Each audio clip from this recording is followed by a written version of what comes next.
Bismillahirrahmanirrahim. Assalamualaikum warahmatullahi wabarakatuh. Kita bertemu lagi dalam mata kuliah manajemen strategik. Kali ini kita akan membahas tentang strategi tingkat bisnis.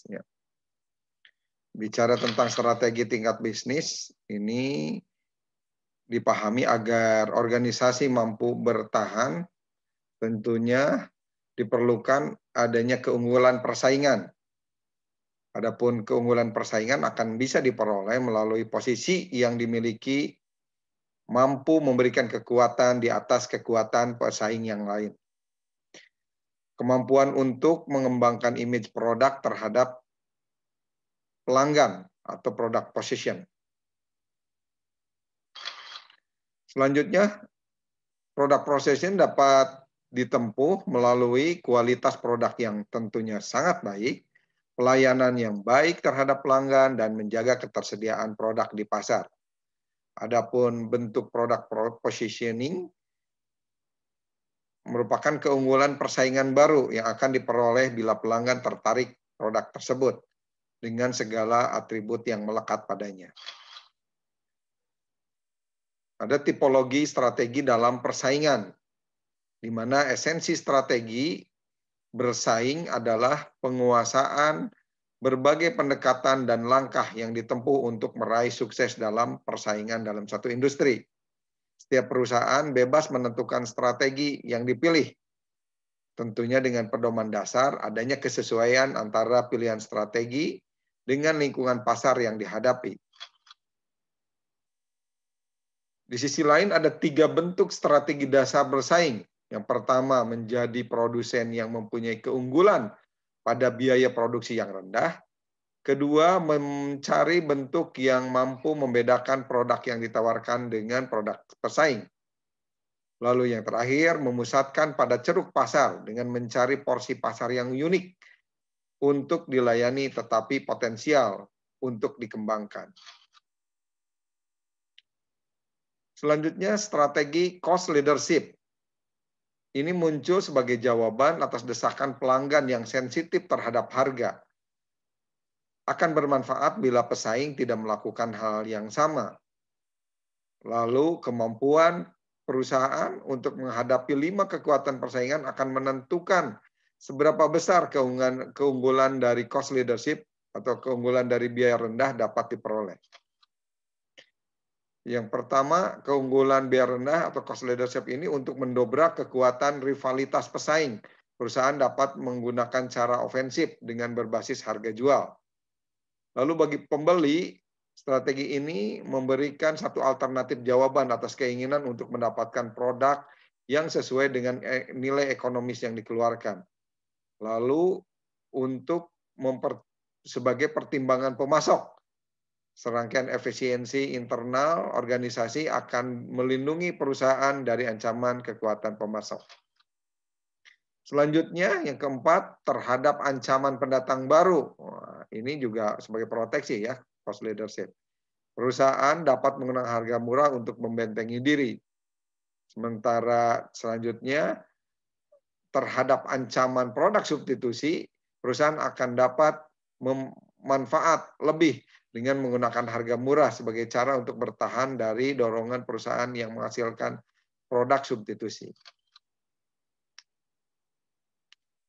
Kondisi yang harus dipenuhi ya, dalam konteks cost leadership ini, yang pertama, kompetensi harga merupakan faktor dominan dalam persaingan. Di sisi lain, produk-produk industri relatif memenuhi kualifikasi dan komoditas yang diupayakan oleh perusahaan dapat diperoleh dari pesaing.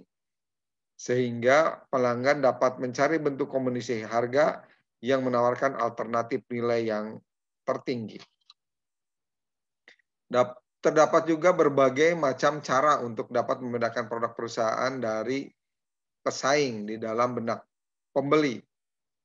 Serta jumlah pembeli dinilai relatif besar dengan daya dukung yang mampu memastikan bahwa harga kita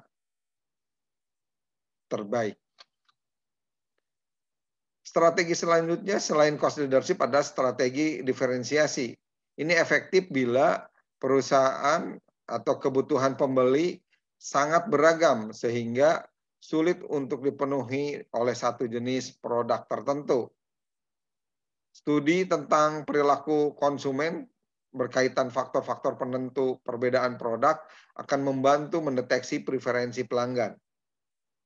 Selain itu akan menaikkan profitabilitas perusahaan bila keuntungan dari harga mampu menutup biaya untuk perbedaan produk tersebut. Daya tarik dari strategi diferensiasi akan menjadi benteng pertahanan karena pembeli menjadi loyal terhadap merek atau model yang menjadi preferensi mereka. Sementara itu, manfaat lainnya dengan strategi diferensiasi ini membentengi perusahaan dari masuknya pesaing, mengurangi kekuatan menawar dari pembeli, dan menempatkan perusahaan pada persaingan yang lebih kuat dari perusahaan lain yang menghasilkan produk substitusi. Nah, ada beberapa hal yang diperlukan sebagai alat mendapatkan distinctive kompetensi, ya, perbedaan. Pertama, diferensiasi atas dasar superioritas teknologi. Yang kedua, diferensiasi atas dasar kualitas. Dan yang terakhir, diferensiasi atas dasar keistimewaan pelayanan. Ada beberapa resiko dari penerapan strategi diferensiasi ini. Bila pelanggan hanya melihat sedikit nilai yang diciptakan dari perbedaannya, maka strategi biar rendah akan menggesernya.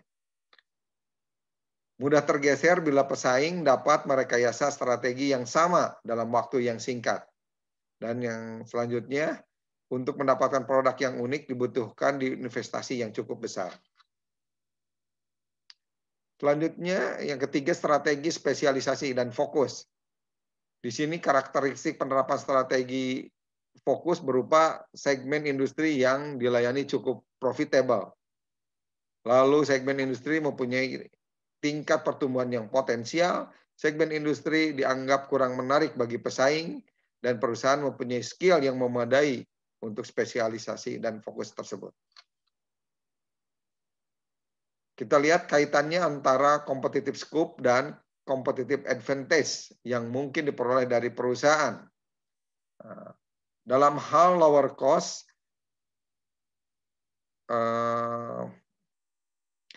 yang pertama cost leadership, ya, dan fokus, cost focus ini merupakan strategi dari lower cost. Lalu dalam kacamata competitive advantage lainnya adalah berkaitan dengan diferensiasi. Ya. Nah, ini menjadi bentuk board target dari diferensiasi, sementara target yang sempitnya adalah diferensiasi fokus atau fokus terhadap perbedaan itu sendiri. Selanjutnya kita bahas master strategi untuk mengarahkan organisasi dalam meraih strategic goals sekaligus melaksanakan misi yang diemban. Ada 5 kategori utama dari master strategi, yaitu strategi pertumbuhan internal, strategi pertumbuhan eksternal, strategi bangkit atau rejuvenation, dan strategi stabilisasi, serta strategi termination, penutupan. Strategi pertumbuhan internal ditempuh melalui pengembangan dan inovasi internal dengan bentuk strategi seperti integrasi vertikal, penetrasi pasar, pengembangan pasar, dan diversifikasi atau perubahan dari produk itu sendiri. Strategi ini dapat dikembangkan melalui kombinasi antara produk perusahaan dengan lingkup pasar yang dilayani, di mana matriks strategi pertumbuhan internal dilihat dari kondisi lama dan kondisi baru. Pada kondisi lama, pengembangan pasar dan penetrasi pasar yang menjadi fokus. Nah, di kondisi baru pasar harus dibentuk adanya diversifikasi produk dan pengembangan produk. Nah, Dalam konteks produk juga sama. Jadi kalau pada kondisi lama penetrasi pasar dan pengembangan produk, pada kondisi baru pengembangan pasar dan diversifikasi produk. Selanjutnya manfaat strategi pertumbuhan internal. Perusahaan dapat memaksimumkan penggunaan sumber daya internal yang dimiliki. Adapun resiko atas penerapan strategi pertumbuhan internal tentunya membutuhkan waktu yang lama untuk dapat mengembangkan satu produk secara internal dan akan membawa dampak pada kegiatan inovasi yang ambisius. Yang kedua, strategi pertumbuhan eksternal diterapkan pada tingkat korporasi. Hal ini ditempuh karena alasan keterbatasan waktu yang dimiliki, langkanya tenaga manajerial, dan kelemahan dalam memanfaatkan kesempatan yang dikembangkan secara internal. Jadi, mencakup bagaimana pertumbuhan dengan pengaruh eksternal. Penerapan strategi pertumbuhan eksternal mencakup strategi integrasi vertikal, strategi diversifikasi horizontal, dan strategi diversifikasi konsentris. Kelebihan strategi pertumbuhan eksternal, di sini perusahaan dapat mengejar pertumbuhan dalam waktu relatif singkat, dan manfaat dari adanya manajemen tim yang merupakan hasil dari proses akuisisi. Sementara kelemahan strategi pertumbuhan eksternal, biasanya biaya untuk menguasai perusahaan lain bisa melebihi manfaat yang diperolehnya. Lalu juga kemungkinan budaya kerja yang muncul dari perusahaan yang tidak saling mendukung. Yang ketiga, strategi rejuvenation atau bangkit. Di sini tingkat pertumbuhan perusahaan kadang mengalami stagnasi dan menghadapi biaya tinggi. Namun perlu ditempuh oleh perusahaan dengan cara menekan biaya-biaya, kemudian memusatkan perhatiannya pada produk dan pasar tertentu. Sehingga dipahami ada 5 kategori strategi yang digunakan dalam strategi bangkit atau rejuvenation ini, yaitu retrenchment atau penghematan yang terdiri dari fokus pada tingkat pencapaian produk bulanan, menciutkan kegiatan operasi, dan mengeliminasi kegiatan yang terlalu berlebihan. Strategi turnover untuk menuju pada bentuk strategi pertumbuhan yang selektif.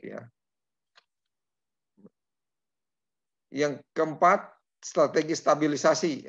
Cocok diterapkan pada perusahaan yang terpengaruh oleh pertumbuhan konjungtur perekonomian, di mana di sini terdapat pertukaran naik turunnya kemajuan dan kemunduran ekonomi yang terjadi secara silih berganti. Yang kedua, menunjukkan kemampuan perusahaan bertahan dari ancaman pesaing. Yang terakhir, strategi penutupan atau termination untuk melepaskan sebagian atau bahkan seluruh kendali perusahaan dengan menjual sebagian atau seluruh kekayaannya. Adapun bentuk strateginya dengan melakukan likuidasi dan pembubaran. Demikian pembahasan kali ini, mudah-mudahan bermanfaat dalam tingkat strategi bisnis. Assalamualaikum warahmatullahi wabarakatuh.